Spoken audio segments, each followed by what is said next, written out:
रात का सन्नाटा है और दुनिया का एक बड़ा हिस्सा सो रहा है, लेकिन उसी वक्त कहीं दूर हालात तेजी से बदल रहे हैं। एक टकराव जो हर पल खतरनाक होता जा रहा है। ईरान और इजराइल आमने सामने हैं और इस बार मामला सिर्फ मिसाइलों का नहीं, मामला उस रास्ते का है जिससे पूरी दुनिया चलती है। वो रास्ता है स्ट्रेट ऑफ हॉर्मुज़। और अगर यहाँ कुछ भी हुआ तो असर सिर्फ यहाँ नहीं, सीधे आपके घर तक पहुंचेगा। नमस्कार, मैं हूं नंदिनी सिंह और आप देख रहे हैं इंडिया डेली। आज जो कुछ पश्चिम एशिया में हो रहा है वो सिर्फ दो देशों के बीच टकराव नहीं है, वो एक ऐसा घटनाक्रम है जो आने वाले समय में पूरी दुनिया की दिशा और दशा तय कर सकता है। पश्चिम एशिया, जहां इस वक्त हालात हर गुजरते पल के साथ और ज्यादा गंभीर होते जा रहे हैं, जहां सन्नाटा भी डर पैदा कर रहा है, जहां हर आवाज, हर हलचल एक नए हमले की आशंका बनकर उभर रहा है। ईरान और इजराइल के बीच टकराव अब एक खतरनाक मोड़ पर पहुंच चुका है और इस संघर्ष में यूनाइटेड स्टेट्स की बढ़ती सक्रियता ने इसे और ज्यादा विस्फोटक बना दिया है। अब सवाल सिर्फ ये नहीं है कि जंग होगी या नहीं, अब सवाल ये है अगर ये जंग बढ़ी तो क्या ये सीमित रहेगी या फिर पूरी दुनिया को अपने चपेट में ले लेगी। जरा एक पल के लिए कल्पना कीजिए, रात का गहरा अंधेरा, समुद्र में दूर दूर तक सन्नाटा, अचानक रडार पर एक हलचल और फिर एक तेज रोशनी, एक जोरदार धमाका।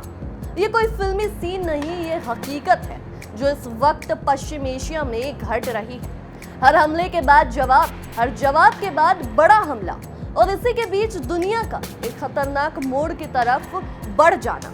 लेकिन इस जंग का सबसे बड़ा असर सिर्फ मिसाइलों तक सीमित नहीं है।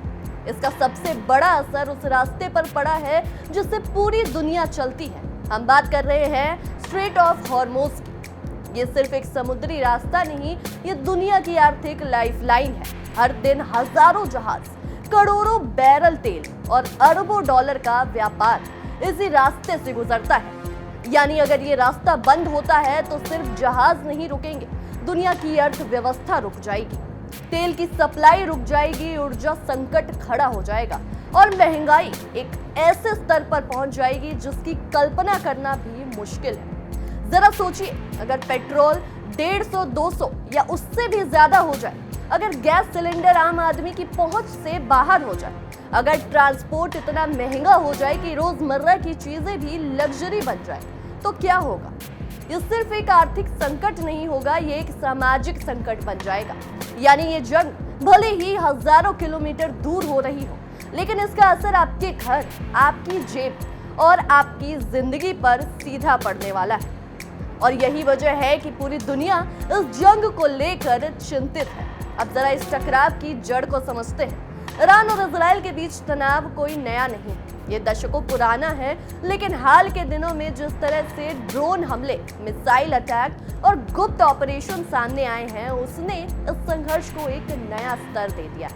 अब ये सिर्फ एक छुपा हुआ टकराव नहीं है, अब ये खुलकर सामने आ चुका है। और जब इसमें यूनाइटेड स्टेट्स जैसे बड़े देश की एंट्री होती है तो यह सिर्फ एक क्षेत्रीय संघर्ष नहीं रह जाता, ये बन जाता है एक ग्लोबल पावर गेम, जहां हर देश अपनी चाल चल रहा है, हर देश अपने हितों को सुरक्षित करना चाहता है और हर देश इस संकट में अपने लिए अवसर भी तलाश रहा है। दुनिया भर के बाजार इस तनाव को महसूस कर रहे हैं। तेल की कीमतों में उछाल, शेयर बाजार में गिरावट और निवेशकों के बीच डर। ये सब इस बात का संकेत है कि संकट सिर्फ सीमित नहीं रहने वाला। एयरलाइंस कंपनियां अपने रूट बदल रही हैं, शिपिंग कंपनियां नए रास्ते खोज रही हैं और बीमा कंपनियां जोखिम का नया हिसाब लगा रही हैं। यानी ये जंग अब हर सेक्टर को प्रभावित कर रहा है। और इसी उथल-पुथल के बीच एक नया किरदार सामने आता है, पाकिस्तान, जो अब खुद को इस पूरे संकट में शांति दूत के रूप में पेश करने की कोशिश कर रहा है। इस्लामाबाद में एक बड़ी बैठक, कई मुस्लिम देशों को आमंत्रण और दावा, हम जंग को रोकेंगे। इस बैठक को कुछ लोग इस्लामिक नेटो की दिशा में एक कदम बता रहे हैं। इसमें सऊदी अरेबिया, तुर्की, इजिप्ट जैसे देश शामिल हो रहे हैं। लेकिन सवाल ये है, क्या ये वाकई शांति की पहल है या फिर एक कूटनीतिक चाल। पाकिस्तान के प्रधानमंत्री शहबाज शरीफ और आर्मी चीफ आसिम मुनीर इस पूरी पहल को आगे बढ़ा रहे हैं, लेकिन अंतर्राष्ट्रीय राजनीति में हर कदम के पीछे एक मकसद होता है और यही वजह है कि दुनिया पाकिस्तान की इस पहल को शक की नजर से भी देख रहा है। अब बात करते हैं ईरान की। ईरान का रुख बेहद स्पष्ट है, वो किसी भी कीमत पर झुकने को तैयार नहीं। ईरान ने साफ कर दिया है वो अपनी संप्रभुता को समझौता नहीं करेगा। ईरान के विदेश मंत्री अब्बास अरागची ने अमेरिका पर आरोप लगाया है कि वो बातचीत के नाम पर दबाव बना रहा है और अपनी शर्तें थोपना चाहता है। सूत्रों के मुताबिक यूनाइटेड स्टेट्स ने एक प्रस्ताव भी दिया है जिसमें ईरान के परमाणु कार्यक्रम पर नियंत्रण और स्ट्रेट ऑफ हॉर्मुज को खुला रखने की बात, लेकिन ईरान ने इसे खारिज कर दिया है और अपनी शर्तें रख दी है। यानी दोनों पक्ष अब अपने अपने रुख पर अड़े हुए हैं और यही वजह है कि संकट लगातार गहराता जा रहा है। अब अगर इसका असर देखें तो यह सिर्फ पश्चिम एशिया तक सीमित नहीं, ये पूरी दुनिया को प्रभावित कर रहा है।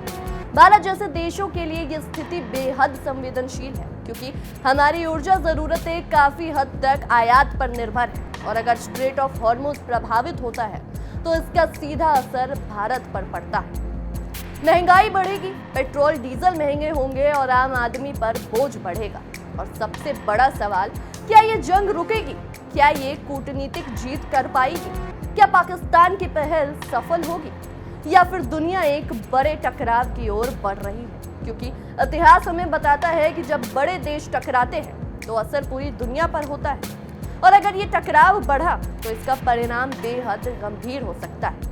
फिलहाल हालात बेहद नाजुक है, हर देश अपनी चाल चल रहा है, हर फैसला आने वाले समय को तय करेगा और इसी के साथ हम इस खबर पर लगातार नजर बनाए हुए हैं क्योंकि ये सिर्फ एक खबर नहीं, ये दुनिया का भविष्य है। फिलहाल के लिए इतना ही। आपकी इस विषय में क्या राय है हमें कमेंट्स में जरूर साझा करें और देश दुनिया की ऐसी तमाम खबरों के लिए देखते रहिए इंडिया डेली। देखिए इंडिया डेली 24/7 अब आपकी स्मार्ट टीवी पर। इंडिया डेली मौजूद है सभी डिजिटल प्लेटफॉर्म पर लाइव और लगातार। इंडिया डेली 24/7 हर दिन राष्ट्र को समर्पित।